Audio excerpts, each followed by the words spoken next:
시편 31편 19절로 24절까지의 말씀, 우리 다 같이 한 목소리로 시편 31편 19절로 24절의 말씀을 함께 읽겠습니다. 시편 31편 19절에서 24절의 말씀 함께 읽습니다. 주를 두려워하는 자를 위하여 쌓아두신 은혜, 곧 주께 피하는 자를 위하여 인생 앞에 베푸신 은혜가 어찌 그리 큰지요. 주께서 그들을 주의 은밀한 곳에 숨기사 사람의 장막에 감추사 말 다툼에서 면하게 하시리라. 여호와를 찬송할지어다.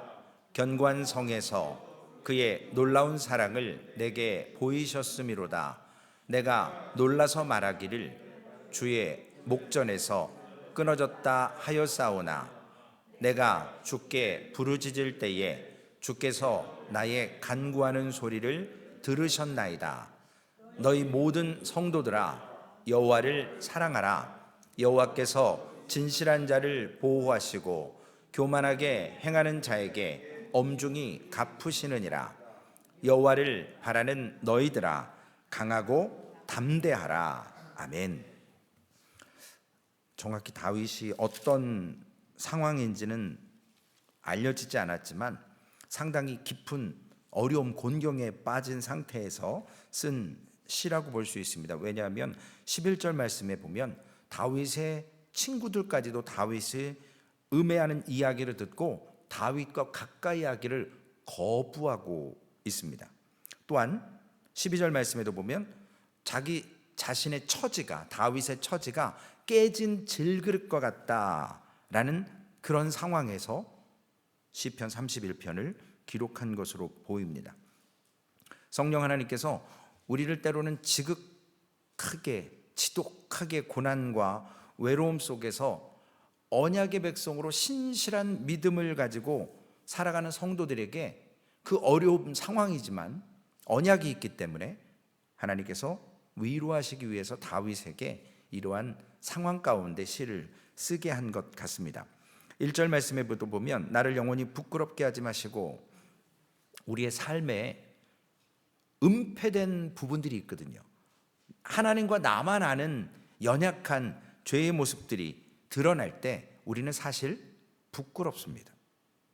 다윗은 단지 그런 차원에서만 이야기하는 것이 아니고 밖에서 뭔가 다윗을 비방하고 음해하는 사람들이 있었기 때문에 단지 부끄러운 그런 수치의 감정이 아니라 사람들 앞에서 인민 재판받듯이 공개적으로 당하는 그러한 굴욕을 본문은 이야기합니다.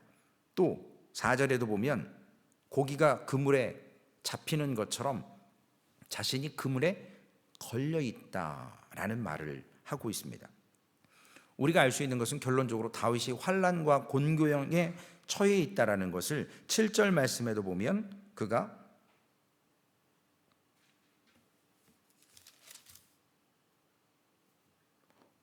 고난을 보시고 환난 중에 있는 내 영혼, 그래서 고난과 환난이라는 말을 하고 있습니다. 특별히 11절 말씀에 보면 다윗이 내가 모든 대적들 때문에 욕을 당하고 내 이웃에게서는 심히 당하니 내 친구가 놀라고 길에서 보는 자가 다윗을 피한다. 어제 우리의 지각의 영역 밖에 있는 일들을 통해서 밖에서 뭔가 일어나는데 나에게 영향이 있는 건데 나는 실질적으로 모르고 지나갈 때가 많습니다. 욥이 당하는 고난도 그랬고, 또 이스라엘 백성들의 모압 왕 발락의 행위도 그랬고, 오늘 다윗도 뭔가 모르게 지금 나에게 죄가 있는 것 같긴 한데 사람들이 자꾸 슬슬 피해요.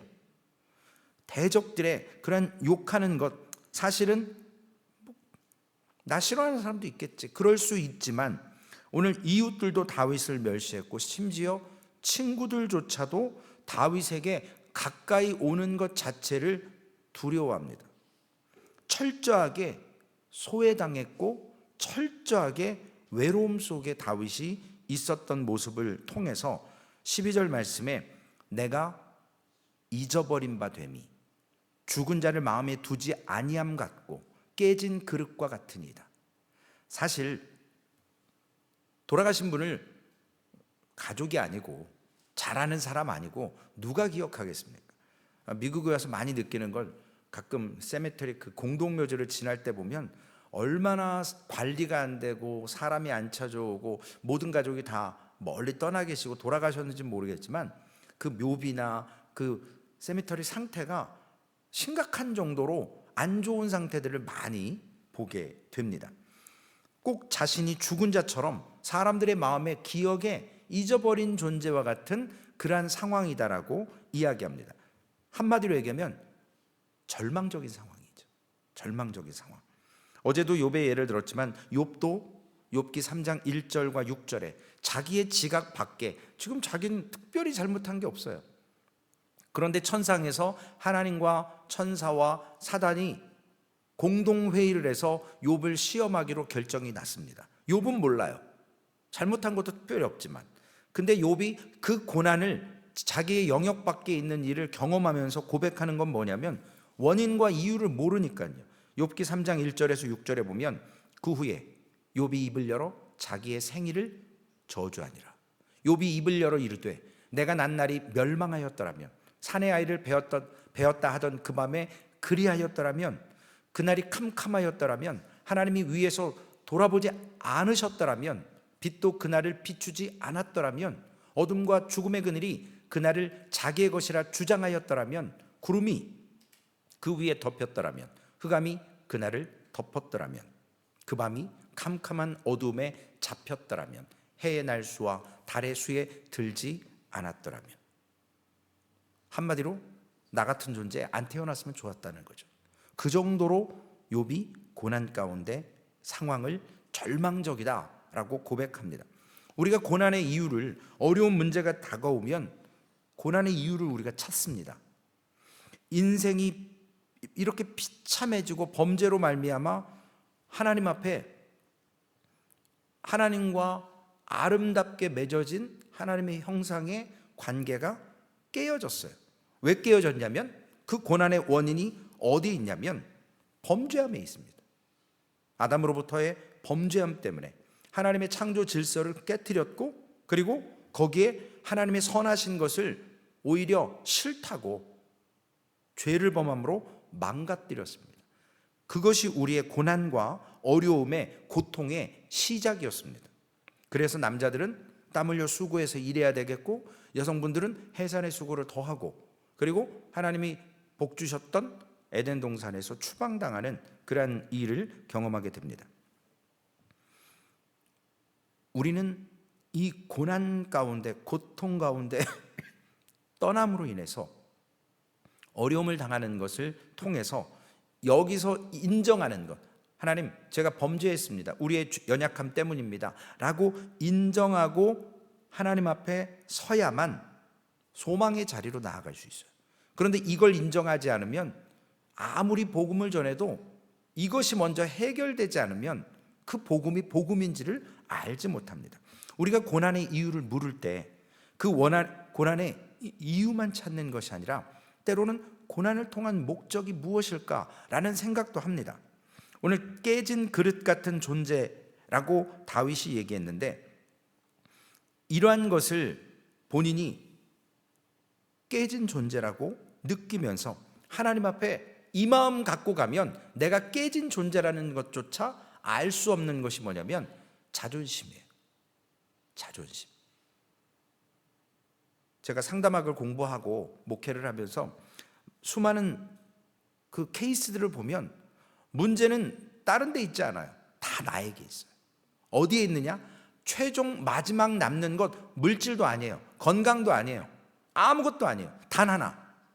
이 자존심 하나 지키겠다고 아주 물불을 안 가려요.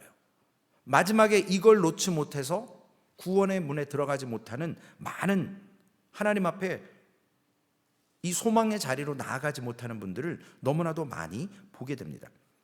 자존심을 유지한 채 하나님을 섬길 수가 없습니다. 자존심이 내려놔져야 하나님을 영접할 수 있어요. 물론 그것도 우리가 영접하는 것이 아니고 성령 하나님께서 하십니다. 교만이 무엇입니까? 사람 앞에서 물론이와 하나님 앞에서 내 자존심 세우는 것이 교만이에요. 오늘 설교의 제목이 주께 피하는 자를 위하여 라고 했습니다. 주께 누가 피할 수 있겠습니까? 야고보서 4장 6절에 보면 하나님께서 교만한 자를 대적하신다 그랬고, 야고보서 4장 6절에 그러나 더욱 큰 은혜를 주시나니 그러므로 일렀으되 하나님이 교만한 자를 물리치시고 겸손한 자에게 은혜를 주신다 하였느니라. 하나님은 교만한 자를 대적해요. 자존심 가지고 자존심 세우는 사람 하나님이 물리치세요. 왜냐? 죄인임을 인정하고 깨닫고 하나님 앞에 나와야 소망이 있습니다. 베드로도 베드로전서 5장 5절에 젊은 자들아 이와 같이 장로들에게 순종하고 다 서로 겸손으로 허리를 동이라. 하나님은 교만한 자를 대적하시되 겸손한 자들에게는 은혜를 주신다라고 말씀하십니다. 우리가 오늘 은혜 받지 못한다? 다른 데 원인이 없어요. 교만한 심령이 있기 때문에 은혜 못 받는 거예요. 교만한 심령이기 때문에 은혜를 못 받는 거예요. 이 자존심과 교만한 심령을 내려놔야만 은혜로 다가갈 수 있어요. 이미 은혜는 우리 주변에 있어요. 늘 함께 하세요. 하나님 우리와 임마누엘 되셔서 함께 하십니다. 그러나 문제는 내가 자존심 세울 때, 내가 교만할 때 은혜를 경험할 수가 없어요. 이것이 먼저기 때문에. 그러나 빈 마음으로 걸러내서 empty, 내 마음속에 하나님으로 채워지기를 바라는 소망으로 자신을 겸손으로 허리를 동일 때 하나님께서 우리에게 은혜를 주시는데, 은혜 못 받는다? 이렇게 생각하시면 되죠. 내가 교만하지 않은가? 내가 교만했기 때문에 은혜 받지 못하는 거 아닌가? 그러나 대부분 원인을 다른 데서 찾으려고 합니다. 문제는 나에게 있습니다. 골로새서 1장 29절에도 이를 위하여 나도 내 속에서 능력으로 역사하시는 이의 역사를 따라 힘을 다하여 수고하노라. 이전까지는 내 힘으로 하지만 내 속에서 능력으로 역사하시는 이의 역사를 안다라는 것은 자아가 죽어져 가는 사람, 깨진 질그릇과 같은 경험을 통해서 하나님의 사랑을 체험한 사람이 이런 고백을 할 수 있습니다. 그러나 하나님의 사랑을 체험하지 못하고 아직 자아가 살아있는 사람은 하나님의 그 놀라우신 고난을 통해서 허락하신 은혜의 자리로 나아갈 수 없는 것입니다. 다윗이 오늘 고난 속에서 한 말들을 보면 1절과 2절에 구원해달라고 기도하면서 주의 공의로 나를 건지소서. 주의 공의라는 말은 하나님께서 하나님의 백성과 맺으신 언약이라는 것이거든요. 그것을 기억하셔서 하나님의 성품으로 온전하게 공의로 심판해 주셔서 역사하시기를 원합니다. 3절 말씀에도 2절 말씀에도 바위와 산성되어 달라고 3절에도 같은 말씀을 하고 있습니다. 결국 다윗이 고백하는 신앙 내용은 이러한 하나님의 신실하심, 공의를 경험하게 해달라고 하면서 특별히 3절에 인도하시고 그리고 지도하소서, 4절에는 그물에서 빼내소서. 인도하시고 지도하시고 빼내주셔서 하나님, 이게 다 미래의 시제거든요. 앞으로 다가올 것. 지금 상황은 안 바뀌었어요. 지금 고난 받고 있어요. 그러나 다윗의 간구로 미래에 하나님 인도하시고 지도하시고 빼내 주옵소서. 특별히 5절에 주님의 십자가에 죽어주심 그 사건을 통해서 주님께서 하신 말씀을 다윗은 먼저 예언의 말씀처럼 주님이 어떤 말씀을 하실 것을 알고 고백합니다. 5절에 하나님 여호와여 나를 속량하셨나이다. 그 전에 내가 나의 영을 주의 손에 부탁하나이다. 아버지여 내 영혼을 아버지 손에 부탁하나이다. 다윗의 고백이 예수 그리스도의 십자가의 고백과 같이 고백되어졌습니다. 그리고 스데반 집사도 주여 내 영혼을 받으시옵소서라고 죽어가며 기도했습니다. 베드로전서 4장 19절에도 그러므로 하나님의 뜻대로 고난을 받는 자들은 또한 선을 행하는 가운데 그 영혼을 미쁘신 창조주께 뭐 할 거라고요? 의탁할지어다. 맡기는 거예요. 부탁드리는 거예요. 나의 삶을 하나님, 주님 처분해 주옵소서. 주님의 뜻대로 기꺼이 주님께서 인도하시는 대로 순종하겠습니다. 5절에는 진리의 하나님 그 여호와께서 나를 속량하셨다. 진리가 뭐죠? 인자가 뭐죠? 하나님의 성품이에요. 그러므로 하나님께서 그 하나님의 성품, 변하지 않는 인생이 아니신, 어제 나눈 그 말씀처럼 하나님께서는 변개함이 없어요. 사람이 아니시기 때문에. 그러므로 그 진리가 영원하고 인자하심이 영원하고 또한 거기에 무섭고 떨림이 있지만 하나님의 공의가 있습니다. 그래서 심판으로 죄의 그것을 사망을 받아내십니다. 특별히 6절 말씀에 보면 내가 허다한 거짓을 숭상하는 자들을 미워하고 여호와를 의지하나이다. 다윗의 고백이에요. 다윗은 하나님의 사랑을 16절에도 주의 사랑하심으로 나를 구원하소서. 하나님의 언약의 근거가 어디 있느냐? 바로 하나님의 사랑에 있다라는 거예요. 하나님의 사랑이 없으면요, 언약이 우리가 지키지 못할 때마다 죽음으로 하나님이 받으셔야 돼요.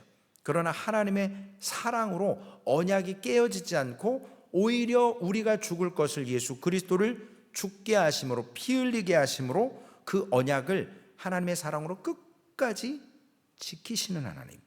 다윗은 그것을 7절로 기뻐하면서 어떤 일이, 지금 어려운 상황이 잘 끝나서 마무리되어서 감사한다라는 것이 아니고, 기뻐하는 것이 아니고, 상황은 절망이지만, 어떤 변화도 일어나지 않았지만 우리 하나님의 진실과 성실하심, 하나님의 공의, 하나님의 언약으로 하나님은 이렇게 하실 것을 믿고 다윗은 기뻐한다는 것이죠.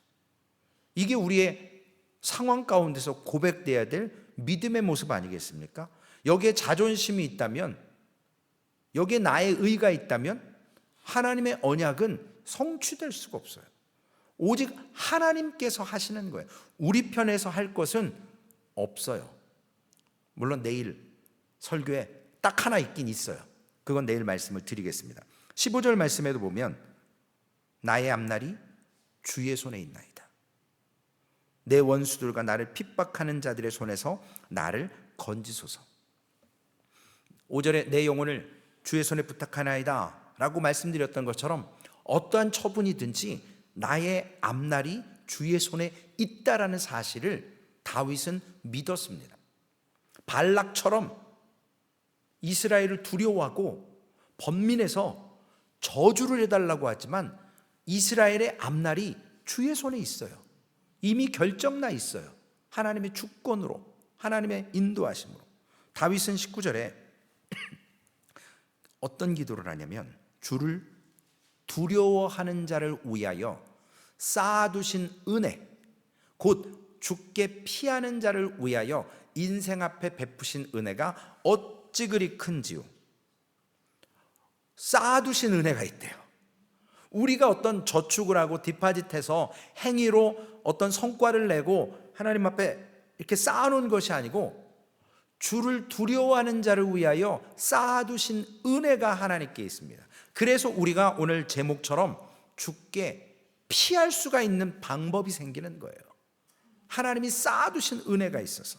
다윗이 과거에 하나님의 선하심을 맛보았기 때문에, 하나님의 성품을 알기 때문에 믿음으로 이렇게 고백할 수 있는 것입니다. 그래서 우리 신앙은 경험이 많이 중요해요.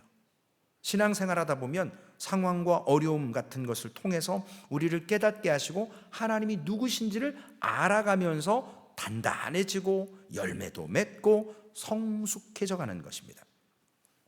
인생 앞에 베푸신 은혜. 지금까지 다윗을 멸시하는 이웃들이 있었습니다. 친구들이 있었어요. 친구들이 오해로 다윗을 피했습니다. 모든 사람들이 보는 눈앞에서 다윗이 어려움을 당했지만 하나님께서는 쌓아두신 은혜가 있어서 다윗이 오히려 하나님의 선하심으로 베풀음을 당하는 모습을 볼 것이라는 믿음으로 하나님을 경험했기 때문에 이 절망적인 상황에서 다윗이 어디로 피합니까? 여호와께로 피해요. 하나님께로 피하는 거예요. 19절 말씀에 31장 19절 말씀에 주께 피하는 자를 위하여 인생 앞에 베푸신 은혜가 있다고 했습니다. 그래서 21절에 이렇게 찬양을 합니다. 여호와를 찬송할지어다. 견고한 성에서 그의 놀라운 사랑을 내게 보이셨음이로다. 하나님의 사랑을 아니까 상황은 어렵지만 하나님을 찬양하는 거예요. 그리고 이 상황을 놓고 거기에서 매여서 힘들어하긴 하지만 여호와께로 주께 피할 수 있는 담력을 갖는 것입니다. 그것이 바로 하나님의 사랑을 경험한 거예요. 23절에도 너희 모든 성도들아 여호와를 사랑하라. 여호와께서 진실한 자를 보호하시고 교만하게 행하는 자에게 엄중히 갚으시느니라. 하나님 공의의 하나님이시거든요. 그래서 여호와를 바라는 너희들아 강하고 때로는 담대하라. 하나님께서 우리를 위해서 쌓아두신 그 선하신 예비하신 은혜, 여호와 이레, 주께 피할 수 있는 은혜이자 우리가 주께로 나아갈 수 있는 이유인 것입니다. 로마서 8장 32절에 이걸 어떻게 하느냐? 자기 아들을 아끼지 아니하시고 우리 모든 사람을 위하여 내주시니가 어찌 그 아들과 함께 모든 것을 우리에게 주시지 아니하겠느냐? 가장 귀한 아들을 주셨는데 나머지는 거저 따라오는 거예요. 그 아들까지 허락하신 사랑인데 다른 건 못 해줄 게 뭐가 있냐는 거죠. 이것이 하나님의 선하심입니다. 우리가 할 수 없어요. 그래서 내 자존심을 내려놓고 주님 앞에 나아갈 때, 하나님께 주께 피할 때 우리의 모든 고난이나 환난, 하나님은 처음부터 알고 계시고 우리 지각 밖에 있는, 우리의 생각의 영역 밖에 있는 일조차도 하나님이 아시기 때문에 우리가 하나님께 피해야 될 이유가 있습니다. 거기에 하나님이 쌓아놓으신 은혜가 있어요. 하나님이 선하게 베풀어 주시마 언약하셨습니다. 그러므로 우리가 능력이 있어서가 아니라, 우리가 자존심이 있어서가 아니라, 우리가 잘나서가 아니라 여호와께서 우리에게 강하고 담대하라고 말씀하세요. 쌓아두신 은혜가 있고 언약해 주셨기 때문에. 결론의 말씀입니다. 19절 말씀. 주를 두려워하는 자를 위하여 쌓아두신 은혜, 곧 주께 피하는 자를 위하여 인생 앞에 베푸신 은혜가 어찌 그리 큰지요. 오늘 여러분에게 쌓아두신 하나님의 은혜가 있고 우리가 주께 피할 수 있는 은혜가 있습니다. 그래서 우리 앞에 이미 베풀어 놓으신 은혜를 우리는 자존심 내려놓고 겸손하게 주님께 피함으로 얻어 누리시는 복된 한날 되시고, 내일 아름다운 주일에 우리가 주일 예배를 통해서 더욱더 하나님을 찬양하고 하나님을 기뻐하고 여호와를 경외할 이유가, 목적이, 그리고 하나님의 언약이 우리의 어떤 증거로, 하나님은 예수 그리스도의 죽으심으로 우리에게 언약을 먼저 맺어주셨고 우리는 어떻게 그 언약에 우리가 사인하고 서명할지, 우리의 시그니처는 뭔지 내일 함께 말씀을 나누시면서 먼저 우리 인생 앞에 베푸신 은혜가 크다라는 믿음으로 오늘도 강하고 담대하게 우리의 상황을 극복할 수 있는 믿음 주시는 하나님, 그 하나님과 함께해서 주께 피하시기를, 그리고 주님과 늘 동행하시기를 주님의 이름으로 부탁을 드리겠습니다. 살아계신 아버지 하나님, 은혜와 사랑에 감사를 드립니다. 하나님께서 이미 우리 앞에 쌓아두신 은혜가 있다고 하셨습니다. 언약 백성이기 때문에 언약 백성 안에 있는 자들, 그리스도 안에 있는 자들에게는 저주가 있을 수 없고, 이와 같이 이미 여호와께서 여호와 이레로 예비해 두셨습니다. 다윗이 지금 상황이 바뀌지 않고 곤고하고 절망 가운데 있었지만 저가 담대하게 아버지 하나님 주께로 피할 수 있는 은혜는 여호와의 진실하심, 인자하심, 그 언약 때문에 다윗과 하나님이 함께 하심을 저가 믿고 여호와께로 피합니다.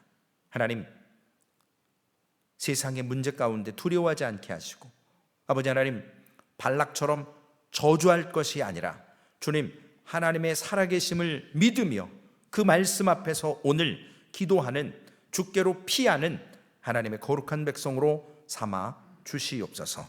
최후 승리 주께 있습니다. 주님, 우리의 결론은 하나님께 있습니다. 아버지 하나님, 그 믿음을 가지고 오늘 변하지 않는 세상의 상황 가운데서도 그 상황 이면에 베풀어 주신 은혜를 기억하며 여호와 앞에 입술로 범죄하지 않고 교만함을, 자존심을 내려놓고 여호와께로 피하는 하나님의 백성으로 삼아 주실 줄로 믿고 우리 구주 예수님의 이름으로 감사하며 기도 올리옵나이다. 아멘. 하늘에 계신 우리 아버지여, 이름이 거룩히 여김을 받으시오며 나라에 임하옵시며 뜻이 하늘에서 이루어진 것 같이 땅에서도 이루어지리다. 오늘날 우리에게 일용할 양식을 주옵시고 우리가 우리에게 죄 지은 자를 사하여 준 것 같이 우리의 죄를 사하여 주옵시고 우리를 시험에 들게 하지 마옵시며 다만 악에서 구하옵소서.